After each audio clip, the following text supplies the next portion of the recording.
नमस्कार। टुडे हिंदुस्तान की चुनावी यात्रा आप देख रहे हैं और इस वक्त हम चंदौली जिले के मुगल सराय में मौजूद हैं। मुगल सराय विधानसभा क्षेत्र के इलाके में मौजूद हैं और यहां के लोगों से जानने आए हैं कि इस बार माहौल क्या है, काम किस सरकार ने कितना किए हैं और यहां की जनता किन मुद्दों के साथ इस बार यहां से नेता चुनकर सदन में भेजेगी। यहाँ के कई लोग हमारे साथ जुड़े हैं और सबसे बड़ी बात आपको बता दें कि जिस मुगल सराय में हम मौजूद हैं, ये मुगल सराय देश के दूसरा सबसे बड़ा रेलवे स्टेशन है और यहाँ बैठकर लोगों से बातचीत करने की कोशिश करेंगे। यहाँ के लोगों से जानेंगे कि इनका मिजाज क्या है, यहाँ कितना काम हुआ है। सबसे पहले आपका नाम क्या है? मेरा नाम विजेंद्र कुमार है और जनपद चंदौली के हम रहने वाले हैं।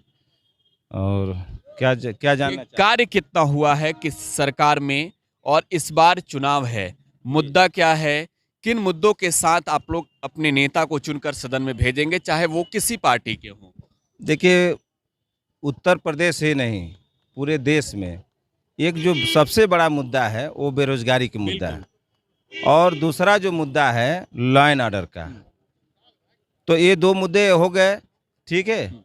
और अभी जैसे एमएसपी पर किसान का जो चल रहा था आंदोलन, वो भी एक मुद्दा है। महंगाई सबसे बड़ी मुद्दा है। देखिए, आम जो जनजीवन है वो महंगाई से त्रस्त है एकदम, और बच्चों का स्कूल दो साल से बंद है। तो कहने का मतलब ये है कि 200 रुपया का हम तेल, जो सरसों का तेल खा रहे हैं, 1000 का सिलेंडर भरा रहे हैं और रोजगार के नाम पर सारी कंपनियों को मतलब रेल, तेल, कोयला। देखिए, मुगल सराय की जो भौगोलिक स्थिति आपको बता दे रहा हूँ, जहाँ आप खड़े हैं, यहाँ एक कॉपी किताब की दुकान होती थी, वांट बिकता था। बड़े बड़े दूर से जैसे डिग्री कॉलेज है, तमाम स्टूडेंट आते थे, यहाँ फॉर्म लेते थे, एम्प्लॉय जो है एम्प्लॉयमेंट के लिए आवेदन करते थे। और आप देख रहे हैं जब से हमारे प्रधानमंत्री जी देश के कुर्सी संभाली है, तो रेल, तेल, कोयला सब कुछ बेच दिए, कुछ बचा ही नहीं।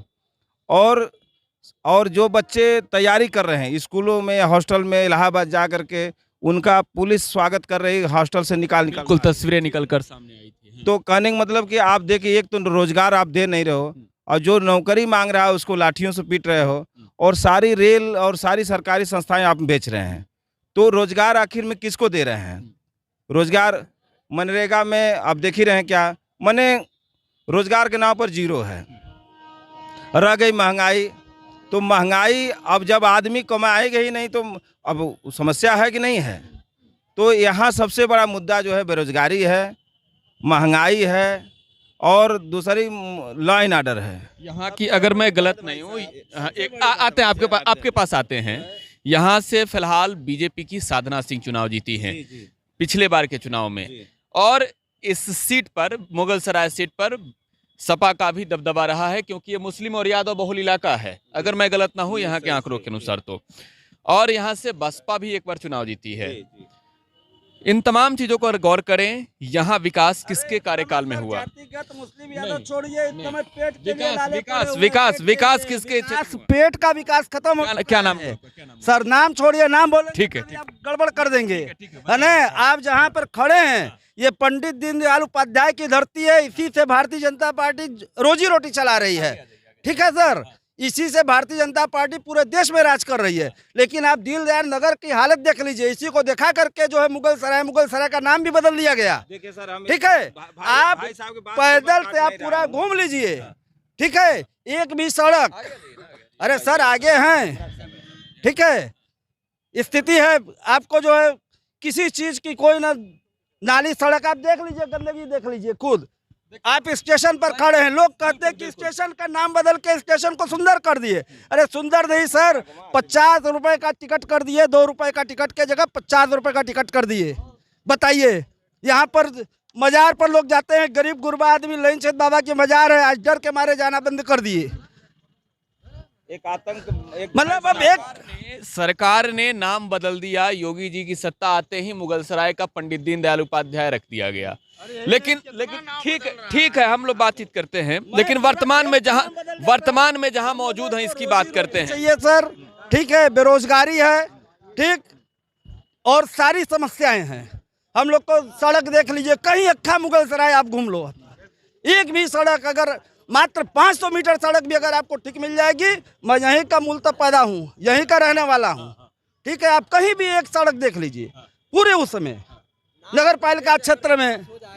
नाम बदलने से अगर विकास हो जाए तो देख लीजिए स्टेशन के सामने है, जोड़ा कैमरा दिखाइए भाई, देख लीजिए। तस्वीर दिखानी जरूरी है कि दीनदयाल उपाध्याय जंक्शन के बाहर की ये तस्वीर बयां कर रही है कि गंदगी कैसी है, गड्ढा कैसा है। प्रतिदिन यहाँ पर सैकड़ों वाहन आते हैं, छोटे बड़े वाहन, और का सामना लोगों को करना पड़ता है। स्थानीय लोग नाराज हैं और नाराजगी साफ तौर पे झलक रही है। नाम बदलने से अगर विकास हो जाए तो नाराज नहीं हूँ सर, जो मूल मुद्दा है, हम लोग पढ़े लिखे लोग हैं, जाहिल नहीं है, मूल मुद्दा है, इस वजह से वो बात बोल रहे हैं। नाराज होकर के अब हो सकता है आप चले जाए इंटरव्यू लेकर पब्लिक मारने लगे, अरे पब्लिक नहीं, इनके भारतीय जनता पार्टी के लोग कुछ करने लगे, ये कोई मतलब नहीं है। भाजपा वाले का दबदबा है। आप जो देख रहे हैं, अरे दबदबा क्या, पूरा प्रदेश देख रहा है, सब देख रहा है, अंधभक्ति है। इनका कहना है, ये आम नागरिक हैं, इनका कहना कि ये लाल बहादुर शास्त्री की जो है जन्मस्थली है, जिन्होंने एक ईमानदार देश का प्रधानमंत्री दिया, और उनकी दुर्दशा दिखा रहे हैं कि देखिए नाला है, रोजगार के नाम पर कुछ नहीं हुआ, सिर्फ इस स्टेशन का नाम बदल दिया गया। अगर स्टेशन का नाम बदलने से विकास हो जाता है तो मैं अपना नाम विजेंदर हटा करके अंबानी रख लेता हूँ, विकास हो जाता है। देखिए इस विकास करेगा कौन? ये विकास करेगी सरकार है सर, यहाँ पे ट्रिपल इंजन की सरकार है। नगर पालिका का चेयरमैन भारतीय जनता पार्टी, विधायक भारतीय जनता पार्टी, सांसद भारतीय जनता पार्टी, और केंद्रीय मंत्री भी हैं वर्तमान में। हमको व्यक्तिगत कुछ नहीं सर, सड़क ठीक हो जाए, ये ठीक हो जाए, ट्रिपल इंजन की सरकार में चलना। ये करेगा कौन? ये करेगा कौन? शासन करता है सर। जैसे अभी आटा बांट रहे हैं लोग, चावल बांट रहे हैं, आटा चावल बांट रहे हैं, तो लोग कहते हैं कि ये बीजेपी दे रहा है, वैक्सीन लगवाए बीजेपी दे रहा है। पोलियो आप भी देखे होंगे, कई साल तक फ्री पोलियो का ड्रॉप लगा, या हिंदुस्तान में इससे पहले नहीं, ये हर आदमी जान रहा है। हमारे कहने से ये बात हल नहीं होनी है, सब आदमी जान रहा है कि वैक्सीन पूरा देश लगा रहा है फ्री, पूरी दुनिया लगा रही है। और आटा हम लोग राशन लिए है, आज हम लोग का राशन बंद हो गए, ठीक है।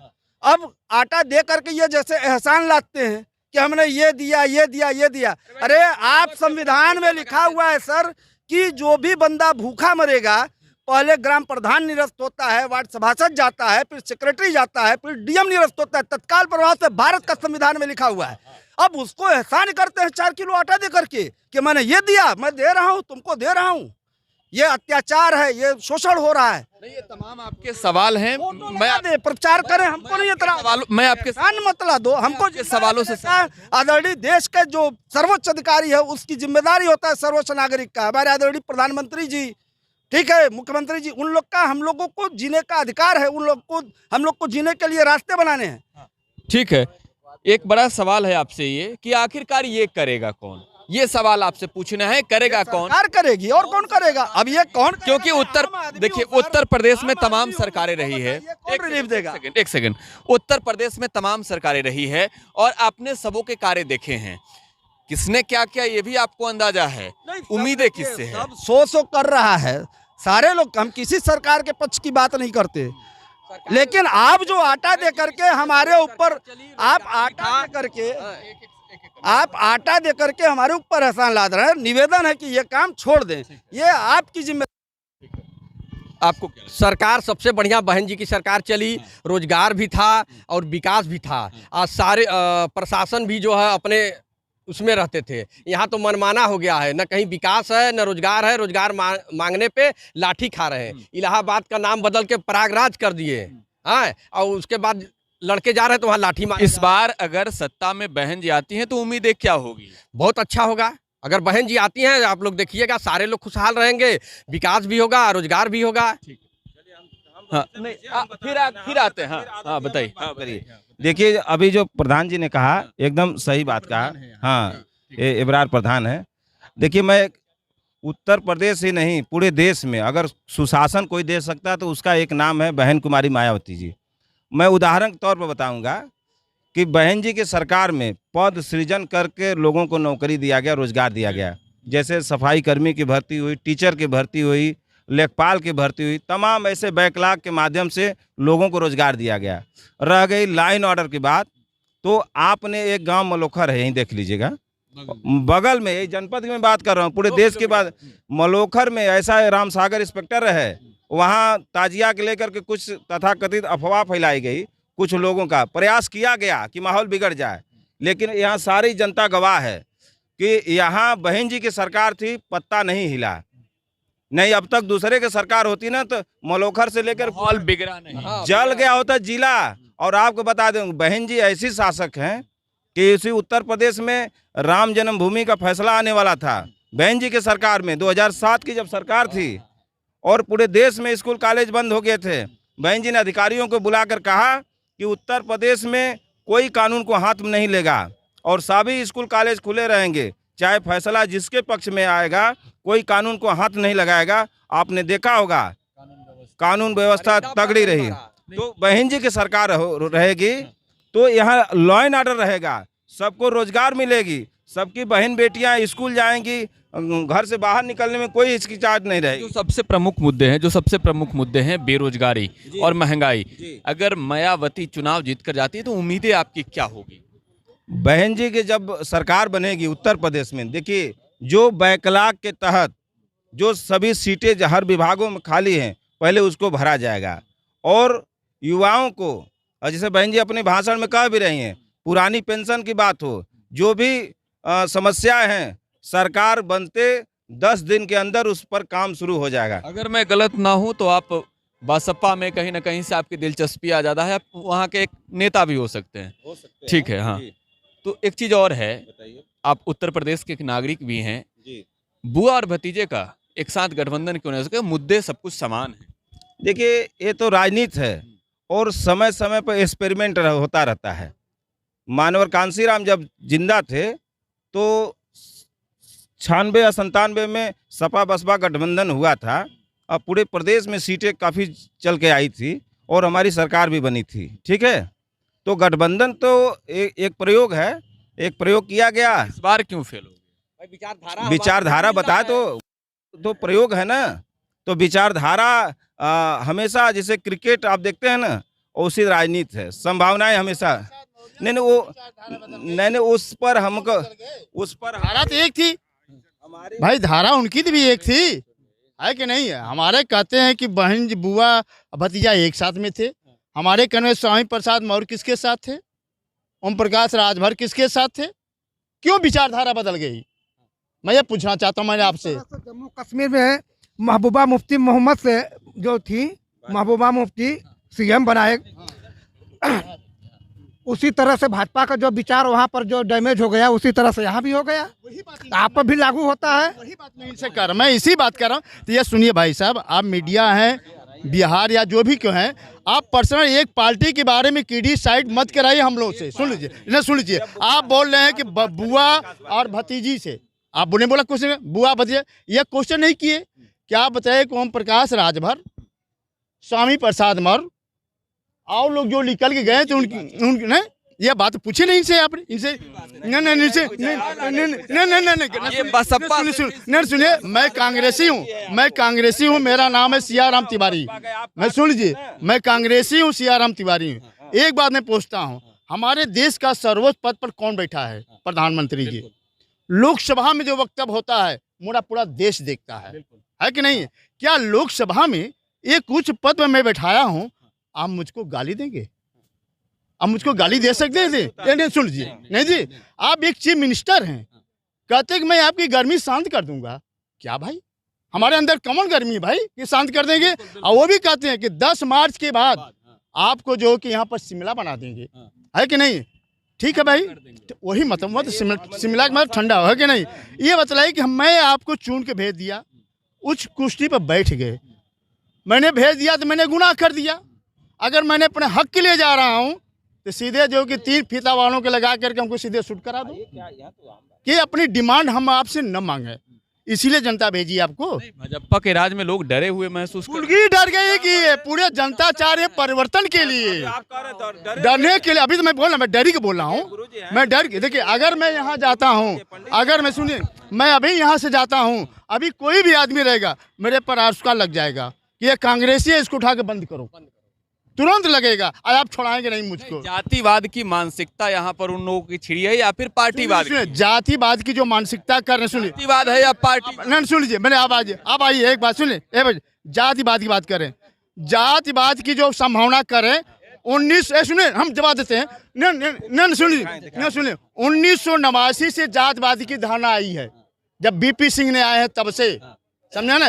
85 और 15 का नारा उस समय से लगा है, मंडल और कमंडल की बात चली है। आज उसी से मेरा देश देखिए किस राउंड पर जा रहा है, किस राउंड पर जा रहा है। क्या देश का कितना विघटन हो रहा है और कितना फायदा हो रहा है। हर आम जानता है कि कौन कास्ट का है, कौन बिरादर का, कौन पहले इसके बाद नहीं है। लेकिन ये नहीं है। देखिए समस्या यह है कि इस शासन में हर आम पब्लिक, हर गरीब तबाह है, समझिए ना, हर प्रकार से समस्याएं कई है, बेरोजगारी और महंगाई कैसे दूर? बेरोजगारी तो इतनी चरम सीमा पर हो गया कि मेरा जब रेल बिक गया, कलोरी बिक गया, बैंक बिक गया, समझे ना, तो हमारे पास रोजगार है कहाँ। हमारे पास रोजगार क्या है? लखनऊ में बना के रोजगार हो गया। क्या रोजगार हो गया भाई? और वो भी देखिए, मैं अभी फिलहाल सुन लीजिए, अभी मैं फिलहाल गया था अयोध्या। सुनिए अभी मैंने फिलहाल अयोध्या गया था। मैंने आपको रसीद दिखा रहा हूँ, जहाँ मंदिर में जा रहा हूँ, कहा भाई 500 रुपया काटिए ट्रस्ट का। क्या भाई, ये मेरा धार्मिक है, ये तीर्थ स्थल है, मैं जा रहा हूँ दर्शन कर, 500 रुपया काटिए ट्रस्ट का। ये क्या भाई? पहले तो हम लोग नहीं कटवाते थे, लेकिन क्या नियम बन गया कि नहीं 500 रुपया कटवाई रसीद ट्रस्ट में जाइए अंदर मंदिर में देखिए। तो सबसे बड़ी समस्या है कि हमारे नौजवान जो घूम रहा है, जो लाठी खा रहा है, जो हमारे किसान में हूँ, हमारे ऊपर जो ट्रक चलवा रहे हैं, जो अगर डिमांड कर रहे हैं तो उसको कुचला जा रहा है। उसके साथ जो मेरे साथ न्याय नहीं हो रहा है, अन्याय हो रहा है। मेरा संघर्ष इससे है, इससे जनता चाह रही है कि परिवर्तन बहुत जरूरी है।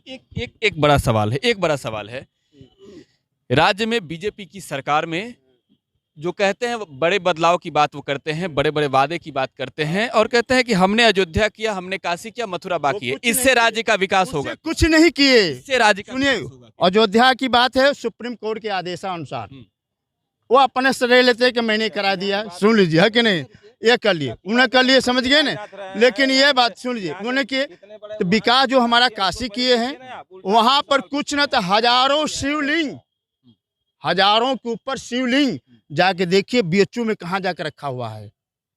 प्राण प्रतिष्ठा मेरे घर के सामने जो शिवलिंग है, वो प्राण प्रतिष्ठा तोड़ के हटाया गया है और उसको जो पर्यटन बनाया गया है, समझिए। तो ये बात नहीं है। अब महंगाई, महंगाई पर आपसे हम बातचीत कर रहे हैं। हम एक सुनिए आप आइए, मुद्दा पर देखिए, महंगाई पर आइए। देखिए हम एक सेकंड, हम आपसे बातचीत कर रहे हैं महंगाई पर, बेरोजगारी पर और सड़कों में सुशासन के हाल पर। हाँ। स्थानीय मुद्दा तो सर बोल दिया गया कि यहाँ ट्रिपल इंजन की सरकार चल रही है, ठीक है। चेयरमैन, ये विधायक यहाँ का, एमपी यहाँ की, सारे लोग ट्रिपल इंजन सरकार चल रही है। स्थानीय मुद्दा आपको कहने की जरूरत नहीं है, दिखाने की नहीं। बगल में आप यहाँ देख रहे हैं गंदगी, पूरा अक्खा मुगल सराय, पूरा विधानसभा, पूरा जिला। या कोई एक सड़क बता दे, कोई एक सड़क बता दे। महंगाई तो स्थानीय मुद्दा है ना, बेरोजगारी तो हर चीज का, बेरोजगारी महंगाई सब तो स्थानीय मुद्दा ही है। भैया हम बिजली लोग कहते हैं, बिजली साला सिरिंज से पैसा निकल रहा है भाई साहब। 2 रुपया बिजली की बिल देता था, 1.5 रुपया, 2 रुपया, 3 रुपया, आज 8 रुपया जा रही है सर। एक बात हमारा सुन लीजिए, सारे इंडियन रेलवे में हर जगह रेल दिखाई देता है कि स्टेशन ये स्टेशन है। यहाँ पर कभी नहीं दिखाई देता। यहाँ पर आदमी टेम्पू से बैठा के चलो स्टेशन हमको पहुँचा दो, उधर से ले जाके घुमा करके स्टेशन पहुँचा दिया। यहीं से यहाँ तक यही विकास है, यही विकास है, विकास से यही है, मुगल सराय दिखाई नहीं देता है, बस स्टेशन दिखाई नहीं देता है। यही विकास है। महंगाई की बात हम लोग कर रहे हैं, महंगाई की बात कर रहे हैं। लगातार देश में महंगाई बढ़ते जा रही है, तेल की कीमतों में बेतहाशा वृद्धि हो रही है, आम जनजीवन प्रभावित हो रहा है महंगाई से। इसका निदान कैसे निकलेगा, ये एक बड़ा सवाल है, क्योंकि चुनाव का वक्त। मैं एकदम सही सवाल के, देखिए हमें गर्व भी है कि हमारे चंदौली जनपद में एक चकिया विधानसभा है, जहां का गृह जनपद के रहने वाले माननीय राजनाथ सिंह यहां के सीएम रहे हैं और रक्षा मंत्री रहे हैं, अभी भी हैं, और गृह मंत्री भी रहे हैं। तो बताइए कि बड़ी ही दुख की बात है कि जहां का मुख्यमंत्री रहा हो, वहां आप आकर के पूछ रहे हैं जनता से कि क्या काम हो। अगर मुख्यमंत्री जिस जिला का रहा हो, वहां आज तक न कोई काम दिख नहीं रही है ना। तो वैसी को तो हम लोग बताने के लिए जुटे थे। आप अयोध्या विश्वनाथ मंदिर ले जा रहे हैं, अरे यहाँ पर बताइए, इसे हमारे मंडल के हैं प्रधानमंत्री, जहाँ से जीत कर आते हैं। महेंद्र पांडे जो है यहाँ कैबिनेट भारी उद्योग मंत्री, लघु नहीं। और एक तो हमारे अनिल राजभर जी हैं, और वो हमारे साथ, हमारे सीनियर हैं, हमारे साथ पढ़े भी हैं। तो बताइए, जब जिस जिले के 5 देश के प्रधानमंत्री, और वहाँ आप विकास ढूंढ रहे हैं टार्च बार करके, तो ये इससे बड़े इस देश का दुर्भाग्य नहीं तो और क्या है बताइए। डॉक्टर महेंद्र पांडे गोद लिए थे, कहे सांसद गोद लिए एक गांव को, वहाँ गाली लोग जाते हैं, गाली देते हैं। आप जाएंगे गाली सुनेंगे? नहीं तो हम तो जाएंगे। तो जाइए देख लीजिए क्या विकास किए हैं। जो गोद लिया है वो गांव में जाके छोड़िए, चंदौली जनपद की बातें छोड़ दीजिए। एक चीज बता रहे हैं, नाम बदल दिए। चाहे पार्टी किसी की भी पॉलिटिक्स चाहे जैसा भी हो, लेकिन जब चुनाव के दिन नजदीक आते हैं तो आम जनता पूछती है कि आपने मेरे लिए किया क्या है। क्योंकि महंगाई जिस तरीके से बढ़ी है, हम भी एक आम इंसान, भारत के एक निवासी हैं, चाहे जिस जिले के हो, जिस राज्य के हो, लेकिन महंगाई का असर बढ़ता है तो सभी के जेबों पर पड़ता है। जब यहाँ बसपा की सरकार थी ना, ये जनपद में, आपने देख लिया है कि उड़वारे भगवारे में निःशुल्क मान्यवर कांसीराम शहरी आवास योजना बना कर दिया गया। देखिए, गोधना बाईपास पर आपको दिखाई दे रहा है, मनोहरपुर दिखाई दे रहा है, चकिया में पॉलिटेक्निक दिखाई दे रहा है, ठीक है। और मैं ऐसे काम गिना दूं, साहबगंज में जो है हॉस्पिटल दिखाई जाए। जितने महिला थाना है बहन जी के सरकार में बनाया गया है। लड़कियां जो हाई स्कूल पास होती थी 15,000 रुपया मिलता था, जब वही लड़कियां इंटर पास करती थी, एक साइकिल और एक 10,000 इस बार मिलेगा ना। इस बार बहन जी उत्तर प्रदेश की मुख्यमंत्री 5वीं बार बनने जा रही हैं। और जब बहन जी की सरकार बनती है ना, तो ये जो अपराधी होते हैं, जो आज श्री राम का पाठ पढ़ा रहे हैं, है ना, और कपड़े पर सवाल उठा रहे हैं, इसके 8-10 साल से मोदी जी की सरकार है, और कौन बच्ची कौन कपड़ा पहन के जाएगी, उस पर कोई मुद्दा नहीं मिला तो हिजाब वाला मुद्दा उठा दिए। अरे यार, ये तो संविधान में व्यवस्था है कि हम किसी धर्म को मान सकते हैं, ये स्वतंत्रता है। ठीक है, हिजाब पे अभी नहीं जाएंगे, वो आप विशेष टारगेट कर ले। हम चुनाव पर आ रहे हैं, मुद्दों पर आ रहे हैं, विशेष मुद्दों पर आ रहे हैं। राहत कितना मिला, रोजगार कितना मिला? एकदम नहीं मिला, ये सरकार एकदम नहीं मिला, कुछ भी नहीं। जीरो। यहाँ पे रोजी रोटी का सवाल है। प्रधान जी, लोगों से बातचीत करने दीजिए। हाँ, आप बताइए, क्या राहत मिली इस सरकार में? क्या रोजगार मिला? कितने लोगों को रोजगार नहीं मिला? कितनों लोगों को रोजगार नहीं मिला? इस बार वोट मांगने आएंगे तो आप सवाल पूछेंगे ना? जरूर पूछेंगे, यही पूछेंगे क्या किए हैं आप, जिले में क्या क्या वादे करके गए, क्या नहीं, क्या जिले में किए हैं, ये पूछेंगे हम। उसके बाद वोट पड़ेगा जिसको पड़ेगा। ठीक है, आप क्या करते हैं? क्या करते, बेरोजगारी में घूमते रहे हैं। आप क्या करते हैं चाचा? आप क्या भाई? आप क्या करते हैं? मैं तो इसी तरह से बेकार पड़ा हूँ। ये सरकार की देन है या फिर? नहीं, सरकार तो खुद ही है, जो बेरोजगारी बढ़ाने के लिए सरकार में आती है और मांगती है कि मुझे जो है कि दे दो सरकार, और हम आपकी बेरोजगारी बढ़ा देंगे, आप खुशहाल रहेंगे। क्योंकि झूठ बोलने से इनका विकास होता है। भारतीय सरकार का झूठ बोलने से ही उनका विकास होता है। अगर हमारे युवा, हमारे बुजुर्ग, ये सारे लोग अगर झूठ बोलने पे विकास समझते हैं, तो हो सकता है कि झूठ को पसंद करें तो उनकी आदत बन गई हो। लेकिन मेरा मानना है, बहन जी के शासन में जो व्यवस्था थी, कह करके नहीं, करके दिखाई गई, जिसको जो कि प्रदेश ही नहीं पूरा देश तक इस चीज़ को जानता है। और वाकई 2 करोड़ रोजगार की बातें जब बीजेपी के नेता करते हैं, जब खुद प्रधानमंत्री नरेंद्र मोदी करते हैं, आपके बगल के जनपद के वो सांसद भी हैं, तब क्या लगता है वो क्या है? वो तो जो है कि उनका झूठ बोलने का, वोट लेने का एक तरीका था। जब बन गए तो उन्होंने ये कहें कितना रोजगार दिए हैं, ये पूरे देश की जनता इसको जानती है। रोजगार के नाम पर ये बेकार हैं। सारे कल कारखानों को उन्होंने प्राइवेट सेक्टरों में दे दिया, तो ये वहीं जो है कि ये जो रोजगार के लिए और तमाम बंद कर दिए, तो रोजगार तो खत्म कर दिया इन्होंने। रोजगार के नाम पर रोजगार देने की बात कहाँ की? इस बार क्या होगा? इस बार तो यही है कि अगर यदि झूठ बोलने में ज़्यादा अगर यदि माहिर अगर ये हो गई, इससे ज़्यादा झूठ बोलने में अगर और ज़्यादा उनके माहिर हो गए नुमाइंदे, तो कुछ भी करने को तैयार होंगे। लेकिन मेरा मानना है कि अब ये जनता, हमारे देश या प्रदेश की जनता, उत्तर प्रदेश की जनता इनके झूठ के बहकावे पे नहीं आएगी। आपको क्या लगता है? जी मेरा नाम, जी बोलिए, क्या नाम है, क्या करते हैं? जी मेरा नाम रवि वर्मा है। हम मुगल सराय में रहते हैं जी। अभी कोई काम नहीं करते हैं, बेरोजगार हैं बिल्कुल। बेरोजगार हैं। जी बिल्कुल कोई काम नहीं है हमारे चंदौली जिले में, कोई काम ही नहीं है। 200 रुपये का भी काम नहीं है हमारे चंदौली जिले में। हम बिल्कुल बेरोजगार इस समय घूम रहे हैं। तो रोजगार कौन देगा, किससे मिलेगा रोजगार, क्यों नहीं मिल रहा है रोजगार? सरकार 2 करोड़ रोजगार की बात कर रही है। मैं आपसे कहूँ कि मैं 5 करोड़ रोजगार आपको दे दिया, कहाँ गया रोजगार? 5 करोड़ आना चाहिए ना, मिलना चाहिए ना रोजगार हमको। 5 करोड़ रोजगार, 2 करोड़ रोजगार हमने आपको दे दिया। चंदौली जिले में 2 करोड़, उत्तर प्रदेश में 2 करोड़ रोजगार हमने दे दिया। कहाँ गया 2 करोड़? घूम तो रहे हैं बेरोजगार आज। बिल्कुल हम अभी चुनाव 1 महीना बाकी है, हमको जो 1 महीने के अंदर जो हमको रोजगार देगा हम उसको वोट देंगे, तो हम किसी को वोट नहीं देंगे, हम सीधे लोटा मारेंगे। 5 साल में नहीं दिया तो 1 महीना में मिलेगा? मिलेगा, जिनको जरूरत है, आपको जरूरत रहेगा तो आप आएंगे हमारे पास, हमको रोजगार देंगे 1 महीना के अंदर। आप आ जाइए, आइए। क्या करते हैं, किनसे? रुक जाइए, आप रुक जाइए, आप रुक जाइए। हाँ बात बोलेंगे लोग, बोलिए ना। हम लोग क्या बोले भैया? हम लोग बोलेंगे तो लाठी डंडा से कौन बात करे? प्रशासन करेगा और कौन करेगा? जिसका सरकार है वो करवाएगा। क्यों करवाएगा भैया? बस यही कारण है। योगी जी के सरकार में यही होता है कि लोगों के बोलने पर अपनी जुबान को वही हो रहा है भैया, वही हो रहा है। जहाँ जाइए लाठी डंडा मार रहा है। क्या किया जाए? कोई रोजगार नहीं है हम लोगों के पास। 2 साल 3 साल से ऐसे 5 साल से महंगाई बहुत बढ़ गई है इस सरकार। ज्यादा भैया, उसके लिए कोई गिनती नहीं है भैया। हम लोग के पास 100 50 100 का नोट खाली रहता है, ऊपर वाले के पास 2000 का नोट रहता है। हाँ, कहाँ गया सब पैसा? इस देश का गरीब कैसे जिएगा? जिएगा का मर जाएगा। अब इसका क्या जिंदगी हो रहा है बताइए? ये क्या है आप ही बताइए? भटक रहा है। हाँ, उसका मम्मी पापा देखिए वहाँ भटक रहा है, किसको क्या मिल रहा है देख लीजिए, क्या मिल रहा है वो देखिए वहाँ पे। तो इसका समाधान कैसे? वहाँ से घुमा रहे हैं। हम का धंधा का बात करी? 300 खर्चा करे तो ले, 3000 खर्चा कर ले पे धंधा नहीं होता। वहाँ पे देखिए ना, वहाँ पे हमारे सहयोगी कुमार दिखा रहे हैं तस्वीर। हाँ। लेकिन सवाल हम आपसे पूछ रहे हैं कि रोजगार कौन देगा आप लोगों को?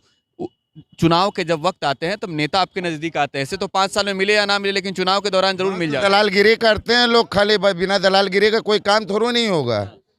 बस इस समय पैसा बचा कर रखे हैं, खर्चा करेंगे। विश्वास ये है जो कुछ रोजगार दिया है उस पर तो विश्वास ये है।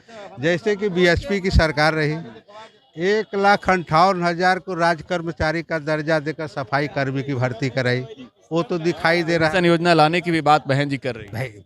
पेंशन योजना जो आज भी केंद्र सरकार जो है राज्य सरकार पर छोड़ी है, वो चाहे तो कर सकती है, कह रही है तो कर भी देगी, ऐसी बात नहीं है।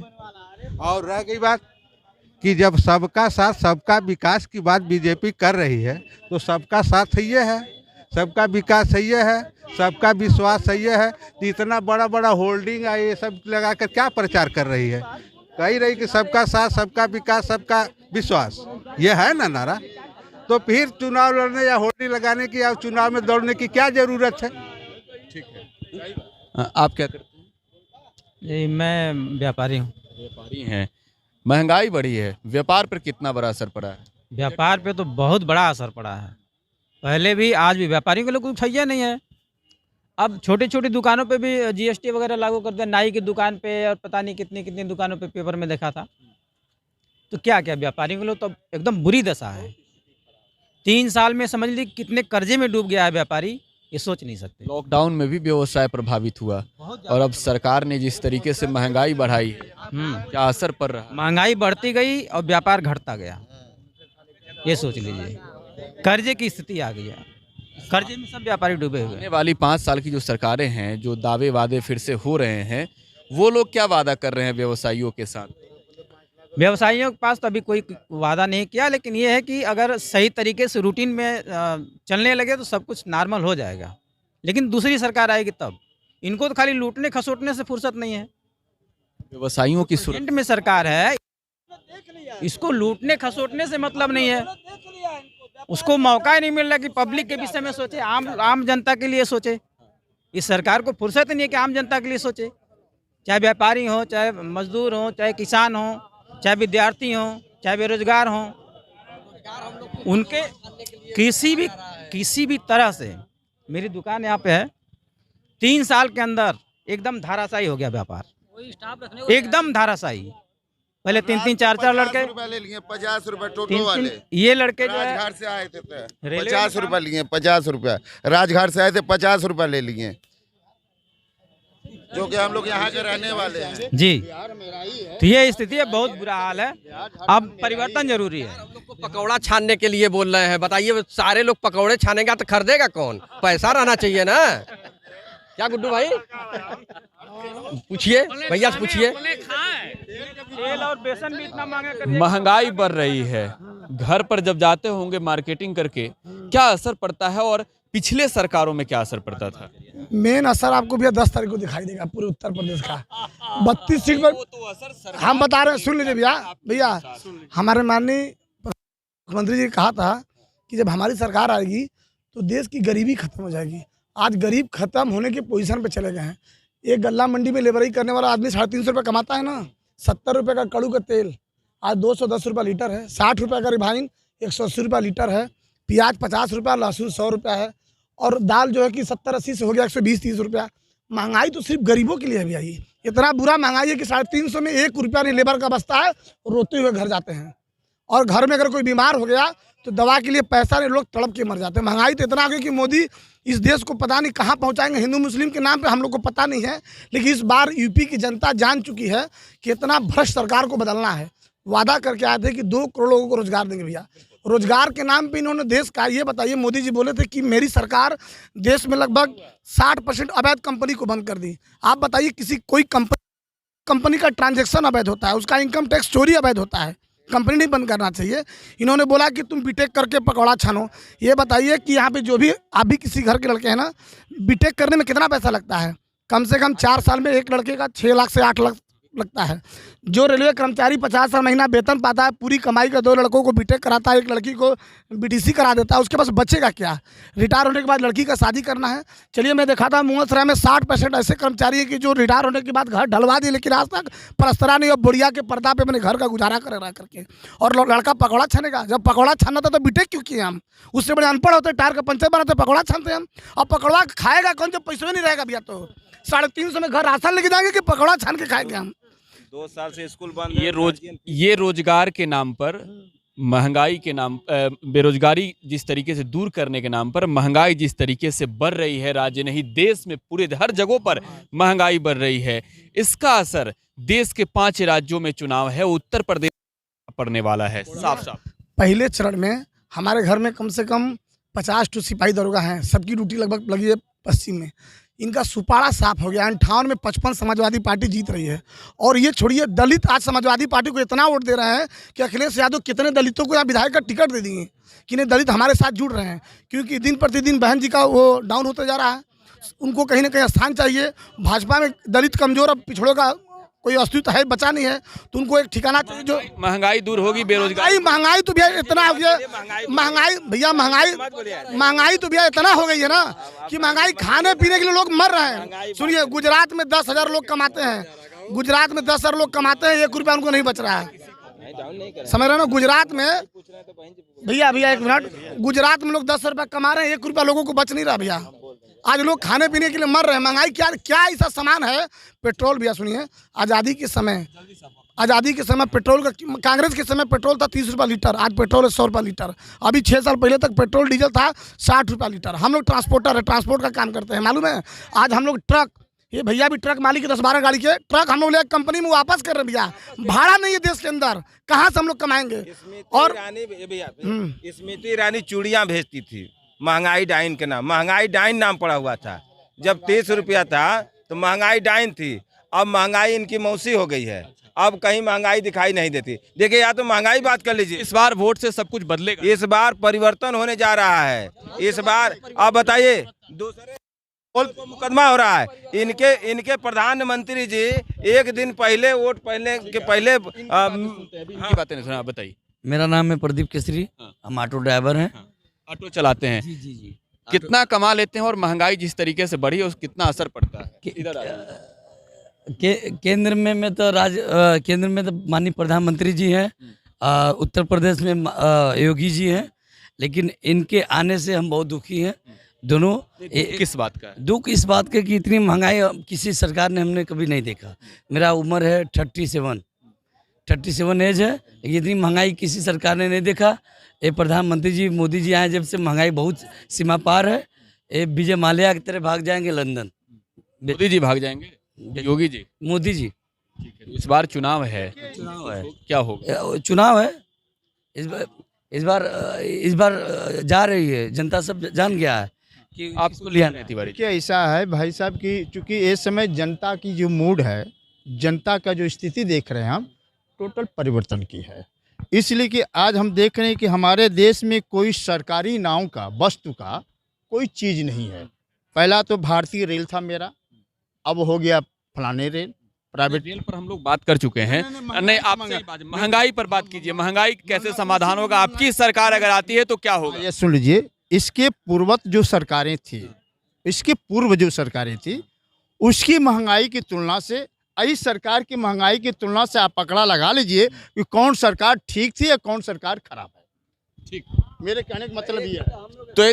तो ये चंदौली जनपद का मुगल सराय विधानसभा क्षेत्र का इलाका और बगल में मुगल सराय जंक्शन है और यहाँ के लोगों में साफ तौर पे नाराजगी देखने को मिल रहा है। किस तरीके से फिलहाल महंगाई देश में जिस तरीके से बढ़ी है, बेरोजगारी बढ़ी है, इसका समाधान सरकार ने ढूंढा नहीं। महंगाई और बेरोजगारी पर सरकार ने कोई पहल नहीं की। यहाँ के लोगों में साफ तौर पे गुस्सा है। हालांकि देखना होगा 10 मार्च को जो नतीजे आएंगे। मुकाबला दिलचस्प है उत्तर प्रदेश के चुनावी मैदान का। एक एक अपडेट, एक एक तस्वीर आपको हम अलग अलग राज्यों से दिखा रहे हैं, अलग अलग जिलों से दिखा रहे हैं उत्तर प्रदेश के और सहित तमाम जिस राज्यों में चुनाव है वहां की एक एक कवरेज दिखा रहे हैं। फिलहाल आप टुडे हिंदुस्तान के साथ बने रहें। धन्यवाद।